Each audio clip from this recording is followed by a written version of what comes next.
They have buses, you were saying? Right. They have buses that transport you to court, or transport you to a different facility. They got all type of things. It's a field trip when you go in these places because you sightseeing. So it's kind of almost they follow the same format. It's the same thing. Training up a child, man. They just sprinkle it just because you just more so in the free world, but they definitely prepping. Okay. And as far as the actual county goes, so you've done 7 months, 8 months there. Right. And so tell us what's next on your journey. So what's next after I leave the county? Or should I say what's next for your journey? So next after that, that's when when you're about to leave that facility and you're going to your next part of your journey, they do the COVID swab to make sure that you don't have COVID. So if you do have COVID, it pushes back your transportation date, like your transport date. So you have to stay back for another 2 weeks. You might either have to quarantine in a hole, or you might have to get the shot or whatever. You might have to get a COVID vaccine shot. So that case, I knew what sucked for me was supposedly I was supposed to leave, but I didn't have my certain types of vaccines or whatever the case. So they pushed me back some. But after that, when they come and get you, they're gonna come swab you probably like around like 7, 8 at night. After that, 2 in the morning, they come to tell you to clear out because you about to leave. Like pack all your stuff. Don't bring nothing with you but your paperwork, and that's it. Like you about to go. So after that, they put you on the bus. For my case, they put me on the bus, drove me back to Houston. Went to Joe Corley. Was at Joe Corley for a couple of hours. Then I was on my way on the Marshall plane on my way to Oklahoma. Now, getting on that Marshall plane, have you ever flew before first?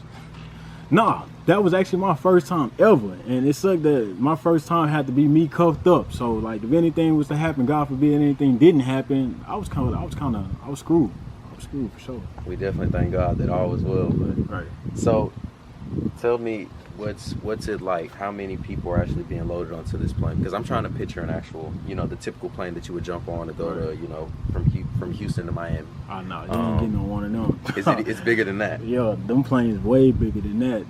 I think that plane can hold up to 500, maybe it's 1,000 maybe, but I know it can fill some people now. It can fill some people. Them planes huge. I can tell you that. They are huge for sure. And as far as the individuals who are all being loaded onto the plane, is everybody typically acting the same? Everybody got different reactions. So like some people, it might be their first time and they might be scared of heights. Some people, they playing it cool. You gotta remind you, some of these people, they getting loaded on and loaded off. So some of these people might have been on the plane before you and they finna get off, they boarding off, and then some people boarding on, but everybody got different mixed reactions. Like people chopping it up, sleeping, certain hours. So like if you're getting on, like when it's during lunchtime, they give you sandwiches, bread, bologna, cheese, and they give you water. They feed you and stuff like that. So it's different mixed reactions. And then, so how are you taking it personally, as far as first time on a plane, you're about to go? Well, number one, you've already been in McAllen. Right. Then you went from McAllen to where again? I went to Fall Furious, and then after Fall Furious, I went to Robstown. So you're traveling more than Dora the Explorer at this point. Right. You're hitting multiple stops. Right. What are you thinking, and how are you feeling at this time? I'm like, man, how did I get from being in Houston and 7, 8 months later, I'm all the way in Robstown, in a small town outside of Corpus Christi? Like, how do I end up here? So I'm just like, man, how long would it be before I get back to Houston? So I get back to homebound. And it's crazy because I did end up passing up my house on the way to Joe Corley, which Joe Corley is stationed in Conroe, Texas. So like I passed by my house, my old neighborhoods as I'm growing up. I'm like, damn, bro, I never thought I'd see the day that I'd be on a sprinter, a prison sprinter, on my way to another, county jail or facility. So my mind is definitely it's racing. Like, how do I get back to this spot, and how long would it be before I get back to my my home base? And I kind of feel bad for skipping over it. As far as actually being able to get in contact with your family, who's the first person that you remember actually speaking to when you were able to? So the first person I ended up speaking to was my dad. Like I mentioned before, like my dad played a key role in my life, and he's been somebody I've been able to go to and that's been reliable and I could just trust, giving certain information to, and he gonna have his certain ways, his viewpoints on you, because at the end of the day, he is a parent, and a parent always want the best thing for you, and the last thing they want to hear is getting a phone call that their child is either in some type of trouble, or they in somebody graveyard or something like that. So they care for you, they instincts kick in. So he's just asking me like, what happened, how can I get you out of there, do you get bail, let me know so I can round up the money, get you out and stuff like that. So that's what's going on through his head. So he was the first person I called. And as far as being able to make that call, how long was it until you were actually able to get on the phone and call? It took me about like 8 days, just because I was having issues with my PAC number. So like my PAC number wasn't working. So I would have to work on the counselor to reset my PAC number, which that could be a time because he got other things to do. And remind you, I'm in the holding cell at this time. So, it's hard for him to get to me because somebody in the holding cell, they constantly calling for a CO or a lieutenant, a captain, or the counselor helping with this, helping with that. So it took him a minute to get to me, but eventually it got done, and I was able to make my calls out. So about the time when you're on this Marshall plane, and you're actually headed to another facility, you already have money on your books, or are you still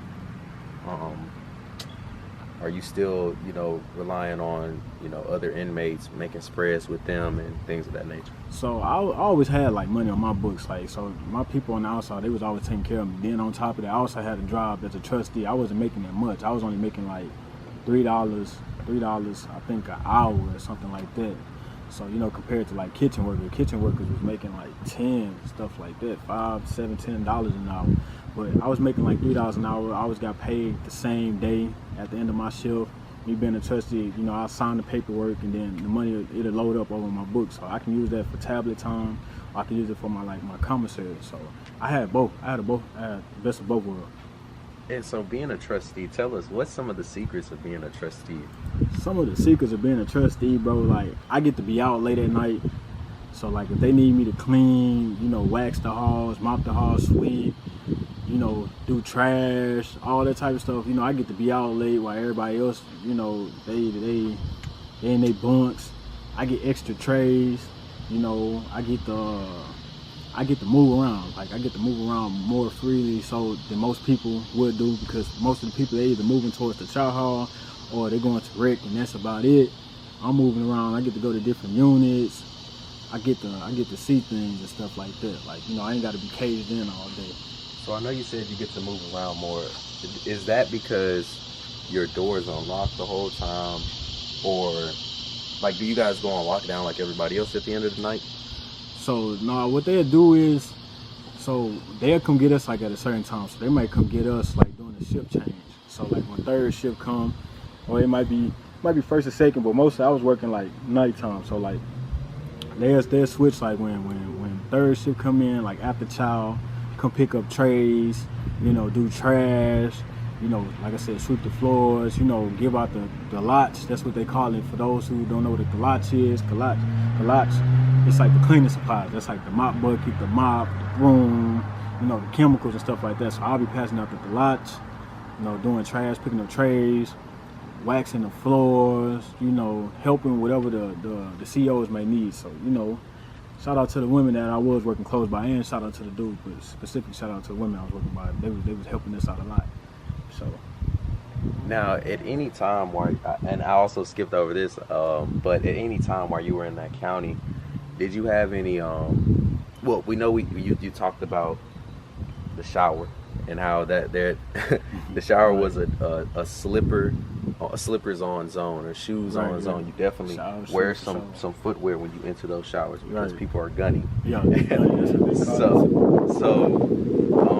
Are there some mad gunners in the county where they're just obsessed with that? That's what they're doing all day, and they may even make some of these female COs uncomfortable.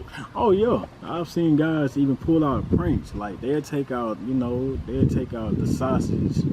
I forgot what we call them, and they'll act like they parts of their body and flashing them, and I've seen people do all kinds of stuff. They do that.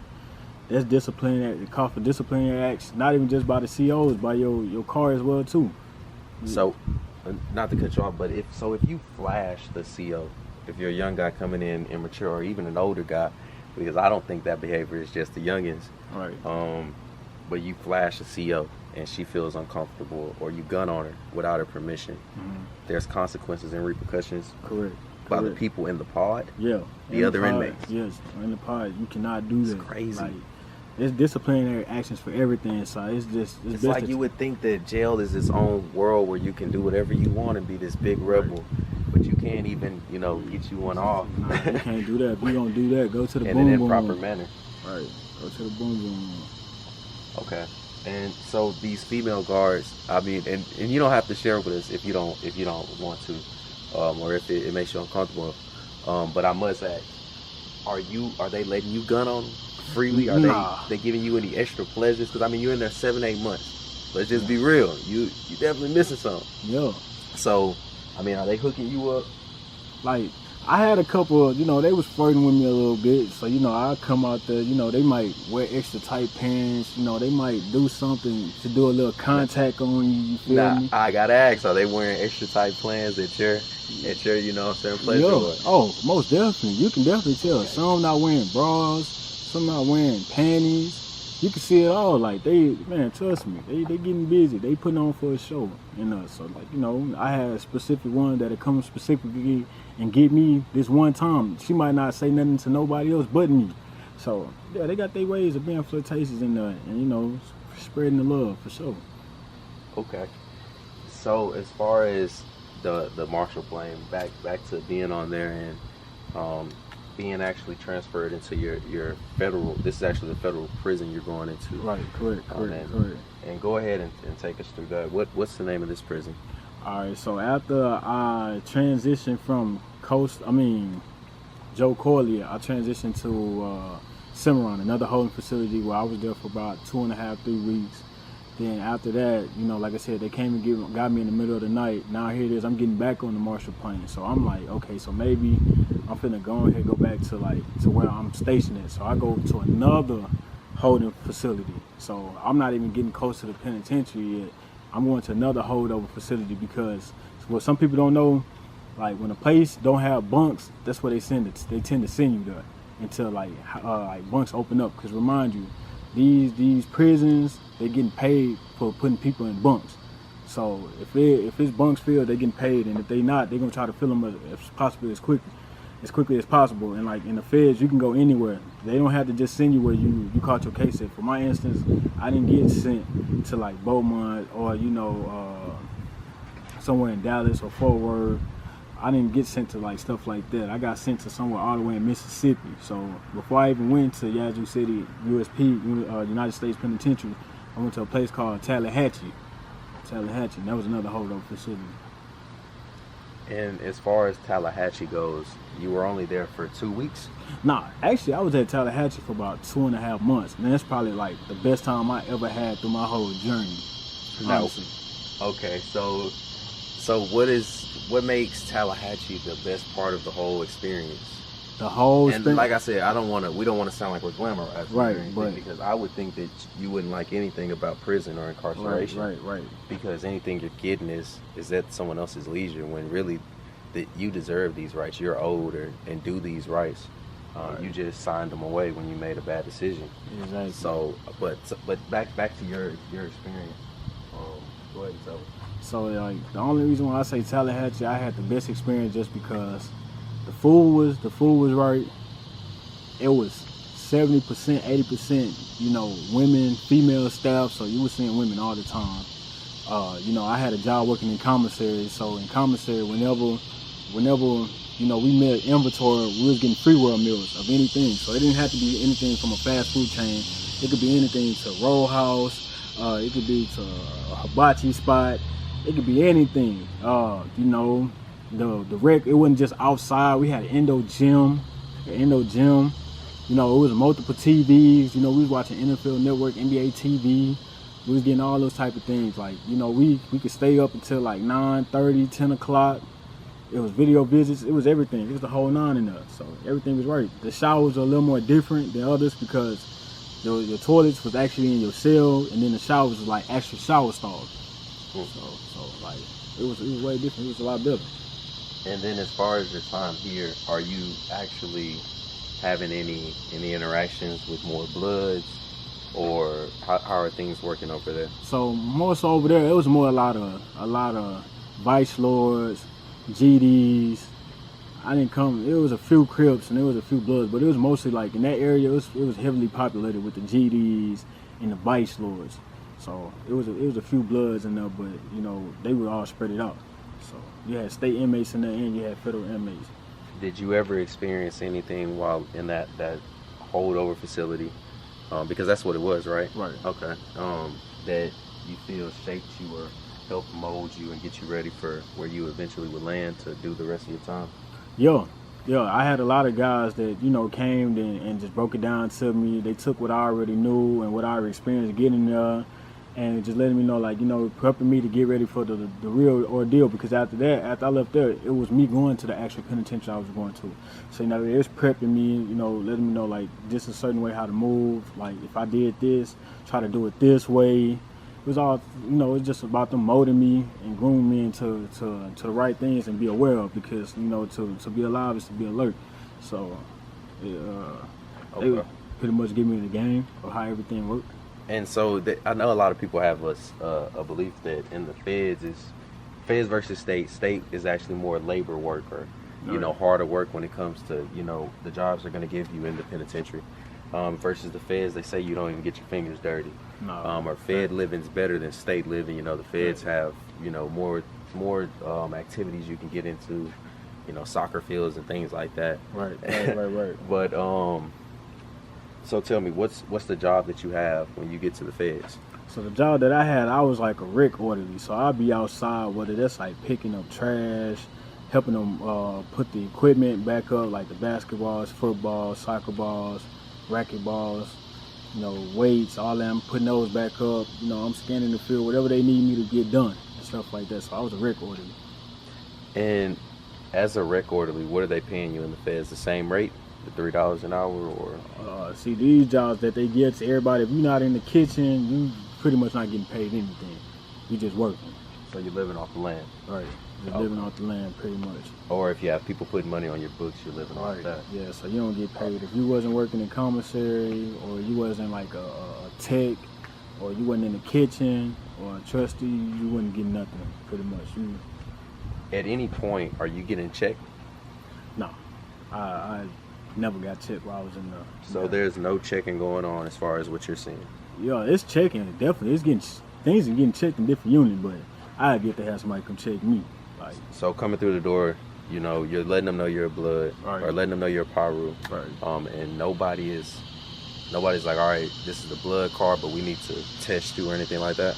Nah, I didn't get that. So how my thing was, they were more so proud, because they were just like, it's a lot of people that are ex gang members, or they on man time, and you know, they not messing with the gang. So for them to be like, to see me get it straight off the bus, come off the bus and was just like, yeah, I'm messing with the Bloods, my respect level just went out the roof. So, you know, I even had I had two homies in my unit that were Bloods and stuff like that. Six dudes, and one from San Bernardino and shit like that, and he was a Blood. So everybody, they acknowledged me. They, you know, opened me with open arms. They're just like, you know, the next day or whatever, when we go to rec, or whenever we go to child, they're gonna introduce me to the homies. So like, they're gonna be like, man, like, we're gonna get your paperwork together straight, you know, let everybody see and stuff like that we got another homie on the yard, and you know, they're gonna introduce me to everybody, and if everybody else is cool with it, you feel me, if everybody else is cool with it, then we straight. So that's how my experience went. So they ain't checked me, they was more so like, they respected me, because like I said, a lot of these dudes got off the bus and they were just like, they ain't on man time, they not messing with their gang. Were you prepared, honestly though, mentally and physically, for if that was to come your way? Yo, the crazy part about it all, bro. Well, I had a dream about it the night before. Like when I got to the facility, like I was quarantining at another facility, so like we was always on lockdown all day. We didn't take showers until, like, they got a thing where if you're on lockdown, you can only shower every 72 hours. So like our shower days is Monday, Wednesday, and Friday. And we only came out for about an hour during the quarantine. So when I was over there, like before I transitioned to the actual penitentiary I was going to, even though it was on the same compound, you know, I had a dream about it. Like I had a dream that I was gonna go meet all these Bloods, and I might have to get initiated in again, all this type of stuff. So all this stuff ran through my mind. So it's kind of like I foreshadowed it in my own mind in a way, because I knew this was about to happen, even if it did go down. Like I was preparing myself for it again if I had to. Okay. And then as far as actually being established in the black car though, in the feds, actually let me see. Are they running by city in the feds? Like, do you run with your city, run with your state? What are the politics like in the feds? So they running with the states. So like you might have a Texas car, Mississippi car, Tennessee car, you might have a Midwest car, St. Louis, you might have Chicago. So it's really broken down. Yeah, it's broken down. It's broken down. And then